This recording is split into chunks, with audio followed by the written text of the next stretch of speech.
Okay, so alam ko mga boss sa inyo, ilan sa inyo gusto ma-achieve yung ganong klaseng hinang na pag dinikit mo yung soldering iron, ilagay mo yung lead, kapit agad yung lead. Ayan. Maganda yung tunaw, 'di ba? So alam ko marami sa inyo gusto niyan, kaya nga nagtatanong o pag-usapan natin yung mga tanong diyan sa comment section na, boss, paano bang paraan doon kapag bumibilog lang, hindi ko makapit? So pag-usapan muna natin yan kasi pinaliwanag ko naman yan doon sa sa video na ginawa natin kung saan kayo nag-comment. Hindi nyo pa rin ata nakuha, kaya iulitin natin. So mga boss, pag maghihinang ka, ang mga dapat meron ka ay kailangan meron ka magandang panghinang. Ang panghinang ko ay isang 30 watts lang na soldering iron to. 30 watts lang to. Ayan, kung titingnan nyo, 30 watts lang yan. So kunin natin yung, meron pa ako dito nyan.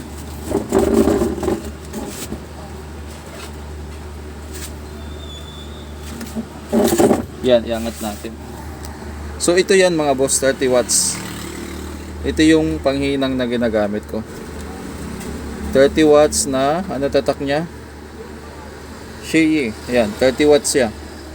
Yan yung ginagamit na panghinang. Then, dapat meron ka din magandang klaseng lead. So, yung lead na ginagamit natin dito ay ito. Yan. Ishikawa. Yan. 0.8 mm. Tapos, meron din tayong isang brand na ginagamit. Broadway. Yan. BDX. Sa 0.1 mm naman. 1 mm naman yan.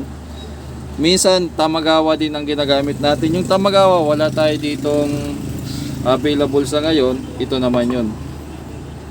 Yan, heatsink compound. Ayan yung tatak niya, Tamagawa. Ngayon, paano ba ma-achieve yung ganun? So, yun lang. At saka kailangan practice.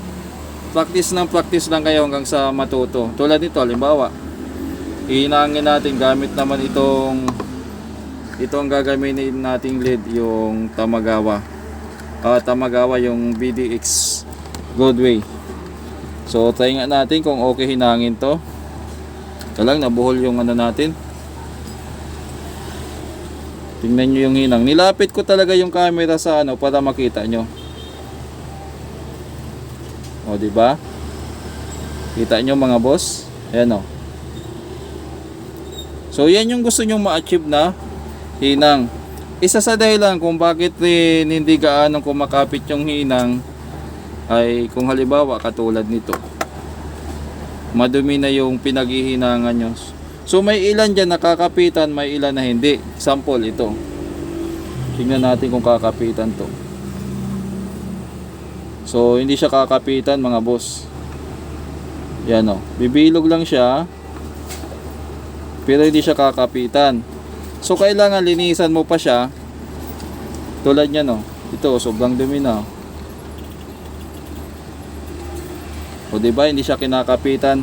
So pag madumi rin yung o kaya luma na yung hinang, kailangan mong linisan. Paano mo lilinisan yan? Pwede mong linisan muna ng thinner. So meron tayo ditong thinner na nilagay na natin sa alcohol. Para para malinisan muna. Lilinisan mo muna yan. Baka sakaling kapitan siya yan. Pag natanggal na yung dumi, malaki na yung chance na kakapitan na siya ng hinang. Isa din sa dahilan yan kung bakit maganda naman yung panghinang nyo. Tapos, yung inihinang nyo, hindi pa rin kumakapit. Dahil sa madumi yung madumi yung Subukan natin, medyo madumi pa rin pero subukan natin kung makakapitan na ng hinang. So pansin nyo mga boss, kumapit na yung hinang. Tingnan natin, ayan. Kumapit na. Yan. So kailangan linisan din yung pinaghihinangan. Yung paghihinangan yung hindi pa totally malinis yan, pero pinakita lang natin yung sample. At kung sinyalis na maganda ang tip ng panghinang nyo, katulad nito. So itong ginamit natin ay wire lang na binuhol natin. So pag nilinis natin yan, ayan mapapansin nyo puti. Ayan malinis. So meron tayong mga Katulad nito, resin o insinso. Pwede rin yan para malinis yung ano. At kung sakaling hirap din kayo huminang, pwede rin yan mga boss, ito. Pwede rin yung tong ano, papatakan nyo dyan. Katulad nyan, no, papanoorin nyo. Tutunawin natin to. So ayan, mapapansin nyo, oh. Nahinang siya, kumintab yung hinang, ayan, oh. Pansin nyo, kintab. O kaya, soldering paste. Yan, flux o soldering paste. Yan. Wala nga lang tayong nakalagay dun sa maliit na ano. Subukan natin to. Kung kailangan nyo ng soldering paste, pwede rin para kumapit. May mga times na gagamitin nyo yan. Pero ako hindi na ako ganong gumagamit ng ganito kasi sanay na ako maghinang, kabisado ko na. Normal lang yan mga boss kapag bago ka pa lang o hindi ka naman lagi naghihinang. Medyo mahirap talaga maghinang. So saan tayo maglalagay dito? Yan. Lagyan natin ng paste yan. Yan. Tapos dito lagyan din natin. Makakatulong din yan pag hinang. O kaya i-refresh niya yung hinang. Pwede niyang i-refresh ulit yung hinang. Katulad nito. Diba? Ayan. O, pwede niyang i-refresh yung hinang ulit.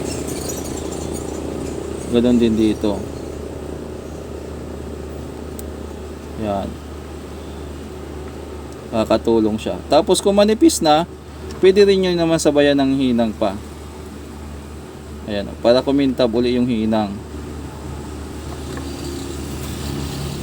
So napansin nyo yan, bagong hinang makintab. 'Di ba? Ayan, makintab siya. Tingnan nyo. Nalinis uli yung hinang niya, ay dumikit na. So yun lang mga boss. Pero meron din talaga mga soldering iron na mahirap gamitin pang hinang. Mayroon ako ditong isa. Sasampol ko sa inyo. Itong ginagamit natin na ano, yung nabili kong tip hindi maganda. So meron talagang ganun. Kailangan mo pang linisan lagi para mapakintab mo. So kung hindi rin maganda yung tip ng lead yung tip ng soldering iron na gamit mo, ganito din mangyari. So tingnan nyo. Halos ano, tingnan nyo, halos ayaw nyo kumapit ng ano. Kaya kung ilalagay mo dito, mahirapan din siyang hinangin. Ayan, oh. Hindi siya gaanong bumibilog. Ayan. Kailangan pakapitan mo pa siya ng ano. So mapapansin nyo pag kiniskis ko o pinupunasan ko nitong ano, well, saka lang siya pumuputi. Kaya lang pag natapat naman sa hindi puti na side,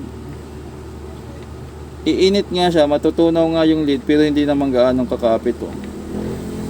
Ayan, oh. So kailangan mo pa siya ng tulad nito.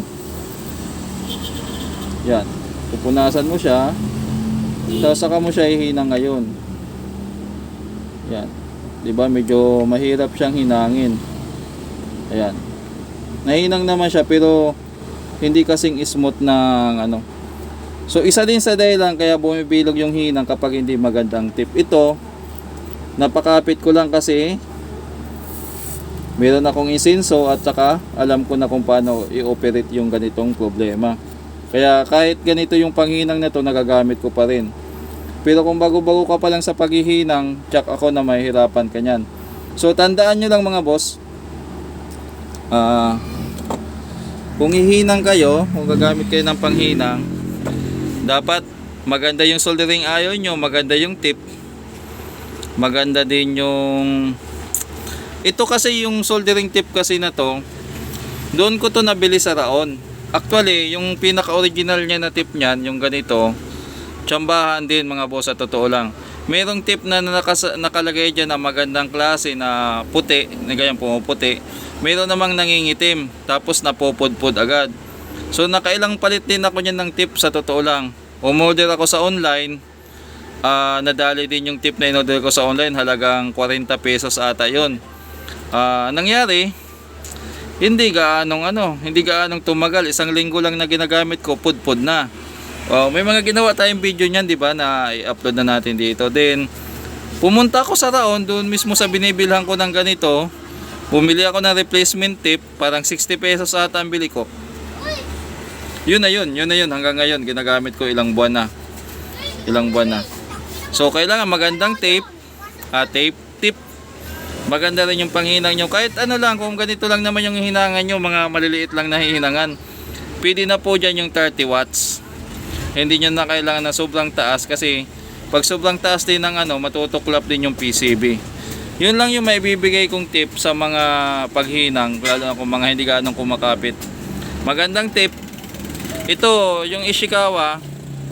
Kung gusto nyo magandang soldering lead, pwede yun Ishikawa, o kaya yung sinasabi kong Tamagawa, itong Broadway, maganda rin. Yan, marami niyan sa online. I-search nyo na lang mga boss, at ilalagay na lang natin dito, itatag natin dito yung Shei na soldering iron. Yung tip hindi natin maitatag kasi sa Raon ko binili yan. Physically pumunta talaga ako. Pero itong mga soldering lead, itong insinso sa Raon ko din nabili yan doon sa may Quiapo. Itong paste, kahit anong paste naman pwede mga boss. Pwede yan. Pero ako madalang na ako gumamit sa dalawang yan kasi okay naman yung ano. Panoorin nyo yung mga vlog ko, wala ko masyadong ginagamit na paste at saka ano, insinso. Kasi okay naman yung lead na eh. Siguro pag matagal na kayo maghinang, pwede. At ang pinakalas na payo ko sa inyo, mag-practice kayo maghinang mga boss. Practice ng practice. So paano mag-practice? Pag may free time kayo, kung gusto nyo talaga ma-perfect o gumaling kayo sa paghinang, punta kayo sa junk shop, bili kayo ng mga scrap board, pwede nyo pagpraktisan. O kaya kung may mga sira kayong gamit dyan na wala na, patapon na talaga, pwede nyo pagpraktisan hanggang sa ma-perfect nyo yung paghinang. So bili kayo ng soldering iron, tapos soldering pump, para tatanggalin nyo yung ano, hinangin nyo hanggang sa ma-perfect nyo. Paano yung ma-perfect ng hinang? Makahinang kayo ng makintab, maganda ang kapit, sakto lang, hindi naman masyadong malaki, hindi mataba o maumbok yung hinang, at hindi nyo nasisira yung PCB. Pag hindi na nyo natutuklap yung PCB, yun, ibig sabihin magaling na po kayo maghinang. Yun lang yung mapapayo ko.